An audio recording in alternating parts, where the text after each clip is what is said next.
নমস্কার বন্ধুরা, তোমাদের সকলকে আমার চ্যানেলে স্বাগত জানাই। আজকে আমি আবার তোমাদের কাছে একটা নতুন ভিডিও নিয়ে চলে এসেছি। জানো যে নতুন সরকার গঠনের পরে কিন্তু অনেক কিছু ঘোষণা হচ্ছে। তার মধ্যে আজকে কিন্তু 6টি নতুন ঘোষণা করেছে, যার মধ্যে অনেক কিছু গুরুত্বপূর্ণ খবর আছে, যেখানে আয়ুষ্মান কার্ড, অন্নপূর্ণা ভাণ্ডার বা আরও অনেক যে পুরনো যে সরকারের অর্থাৎ প্রাক্তন যে সরকারের যে প্রকল্পগুলি ছিল সেই প্রকল্পগুলির ব্যাপারেও কিন্তু আজকে অনেক কিছু ঘোষণা হয়েছে।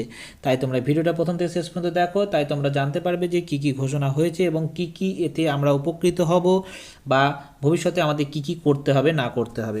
তাই চলো, যে 6টি ঘোষণা হয়েছে সেই ঘোষণার 6টি দেখা যাক।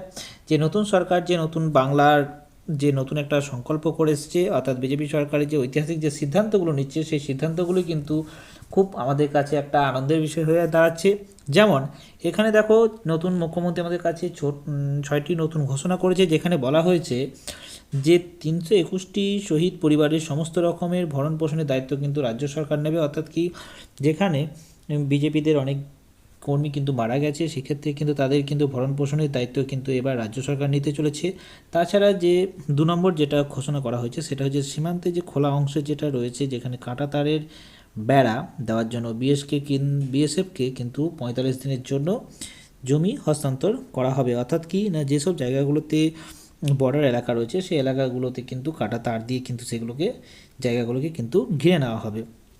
এটা বলা হয়েছে, সেটা কিন্তু 45 দিনের মধ্যে, যেখানে 4-5 দিনের মধ্যেই কিন্তু জমি তাদেরকে ট্রান্সফার করে দেওয়া হবে। এরপর যেটা আসছে সেটা হচ্ছে সবথেকে কিন্তু একটা ট্রেন্ডিং বা সবাই কিন্তু এটার জন্য অপেক্ষা করে বসে আছো, সেটা হচ্ছে আয়ুষ্মান ভারত কার্ড বা আয়ুষ্মান কার্ড, যেটার জন্য কিন্তু অনেকেই কিন্তু এখনও পর্যন্ত অপেক্ষা করে আছো। এটা কিন্তু আজ থেকে কিন্তু চালু হয়ে গেল। তোমরা যদি প্রমাণ চাও আমি তোমাদের প্রমাণ দিয়ে দিতে পারি। অর্থাৎ এটা কিন্তু আমাদের ওয়েস্ট বেঙ্গলে আগে কিন্তু অপশানটা ছিল না, কিন্তু আজ থেকে কিন্তু সেই ওয়েস্ট বেঙ্গলের অপশানটা চলে আসছে। কিন্তু একটা কথা বলে রাখি, আজকে প্রথম কিন্তু বিকেল থেকে সার্ভার ঠিক থাকলেও কিন্তু রাতের পর থেকে কিন্তু এখনও পর্যন্ত ক্যাপচার কোড আসছে না। তার জন্য কিন্তু এটা একটা প্রবলেম দেখা দিয়েছে। তবে এটা পরবর্তী ক্ষেত্রে কিন্তু ঠিক হয়ে যাবে, কারণ এখন সবাই কিন্তু এটার ওপরে কি করছে না, বেশি করে সবাই লগ ইন করছে, তার জন্য কি হচ্ছে না, ক্যাপচার কোড আসতে প্রবলেম করছে।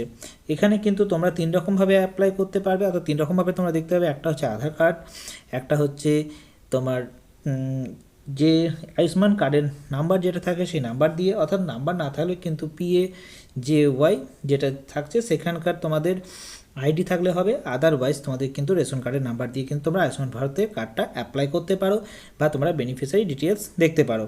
এরপরে আসছে কি 4 নম্বর যেটা রয়েছে, সেটা হচ্ছে বেটি বাঁচাও বেটি পড়াও। অর্থাৎ এখানে কিন্তু মেয়েদের ওপরে একটু জোর দেওয়া হয়েছে, কারণ হচ্ছে তাদেরকে পড়ানোর জন্য বলা হয়েছে, এবং বিশ্বকর্মা যোজনার আয়তায় কিন্তু বাংলার চলে এসছে। অর্থাৎ এখানে ক্ষেত্রে কারিগরি দপ্তর বা এইসবগুলো থেকে কিন্তু সবগুলোই কিন্তু চলে আসছে। এরপরে যেটা সবথেকে মোস্ট ইম্পর্টেন্ট একটা কথা, যেটা সবাই এখন চিন্তার মধ্যে আছো, যেটা যে চালু হয়ে থাকা যে প্রকল্পগুলো রয়েছে সেগুলো কি বন্ধ হয়ে যাবে? একদমই না, সেই প্রকল্পগুলো কিন্তু বন্ধ হবে না। যেমন অনেক ক্ষেত্রেই জানো যে গরিব দুঃখীদের জন্য যে কম পয়সায় যে মা প্রকল্পটি চালু করা হয়েছিল, সেই প্রকল্পে কিন্তু অনেকেই কিন্তু উপকৃত হতো। তাই মা প্রকল্পটি কিন্তু কোনো রকমভাবেই কিন্তু সেটা বন্ধ হচ্ছে না।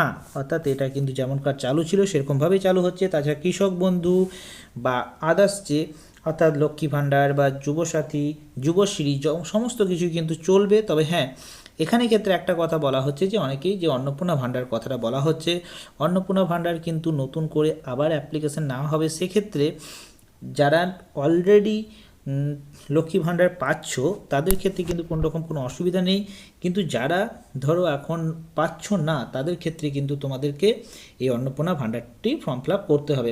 অন্নপূর্ণা ভাণ্ডার ফর্ম ফিল আপ করার জন্য কিন্তু অলরেডি অফিসিয়াল একটা ওয়েবসাইট করা হয়েছে, কিন্তু সেখানে এখনও পর্যন্ত কোনো রকম কোনো ফর্ম দেওয়া হচ্ছে না বা অ্যাপ্লাই করা হচ্ছে না। তবে খুব তাড়াতাড়ি, অর্থাৎ কাল বা পরশু থেকেই কিন্তু সেটা অ্যাপ্লাই করা যাবে। সেক্ষেত্রে কী কী ডকুমেন্টস লাগবে, কী কী প্রসেস, সেগুলো কিন্তু আমি পরবর্তী ক্ষেত্রে ভিডিওতে তোমাদের নিয়ে আসবো। তাই ওটা নিয়ে কোনো রকম কোনো তোমাদের টেনশন নেই, আমিও তোমাদের যথেষ্ট হেল্প করবো বা কী করে তোমাদের অ্যাপ্লাই করতে হবে সেটা তোমাদের দেখিয়ে দেবো। এটা গেল সেই প্রকল্পের মধ্যে, এবং এটা কবে থেকে চালু হচ্ছে সেটাও আমি তোমাদের দেখিয়ে দিই। এটা হচ্ছে যে তোমাদের অন্নপূর্ণা ভাণ্ডার যেটা, সেটা হচ্ছে যে 1 জুন থেকে মহিলাদের করা হবে। তার সঙ্গে একটা সবথেকে ভাইটাল বা সবথেকে একটা খুব খুশির খবর দেওয়া হয়েছে, মহিলাদের জন্য কিন্তু সরকারি বাসে কোনো রকম কোনো টিকিট বা কোনো রকম কোনো বাস ভাড়া লাগবে না, অর্থাৎ সরকারি বাসে কিন্তু সমস্ত মহিলাদের জন্য ফ্রি করে দেওয়া হয়েছে, অর্থাৎ সরকারি বাসে তারা কিন্তু ফ্রিতে যাতায়াত করতে পারবে। এটাই কিন্তু বিজেপিদের মহিলার প্রতি একটা প্রতিজ্ঞা করা হয়েছে এবং সেখান থেকে তাদের কিন্তু সেটা ফুলফিল করবে। এবং তাছাড়া কী বলা হলো, 1 জুন থেকে কিন্তু মহিলাদের অন্নপূর্ণা ভাণ্ডার ঢুকবে, কিন্তু তার আগে লক্ষ্মী ভাণ্ডারে যেমন টাকা ঢুকতো সেভাবে কিন্তু টাকা ঢুকবে। তাই সেটা নিয়ে কোনো কিছু টেনশন করার কিছু নেই, তাই তার টাকা ঢুকবে। আর একটা সবথেকে বড় যুব সমাজের ক্ষেত্রে একটা কিন্তু বড় একটা দিক যেটা বলা হয়েছে, অর্থাৎ সরকার কিন্তু যুব সমাজের নিয়েও ভেবেছে। তার কারণ হচ্ছে সরকারি চাকরির যে আবেদন প্রার্থী তাদের কিন্তু বয়সসীমা 5 বছর বাড়ানো হয়েছে, অর্থাৎ তারা জানে যে এই কিছুদিন বা এই গত কিছু বছর ধরে কিন্তু কোনো রকম কোনো চাকরি হয়নি, তার জন্য তাদের বয়স কিন্তু অনেকের পেরিয়ে গেছে, তার জন্য তাদের ক্ষেত্রে বয়সসীমা কিন্তু 5 বছরে বৃদ্ধি করা হয়েছে। এতে কিন্তু অনেক যুব সমাজ কিন্তু উপকৃত হবে এবং সত্যিই এটা একটা খুব ভালো দিক যে সরকার যুব সমাজ শুধু নয়, যুব সমাজ মহিলা সবারই জন্য কিন্তু ভাবনা চিন্তা করছে, তাই এটা একটা খুব ভালো দিক।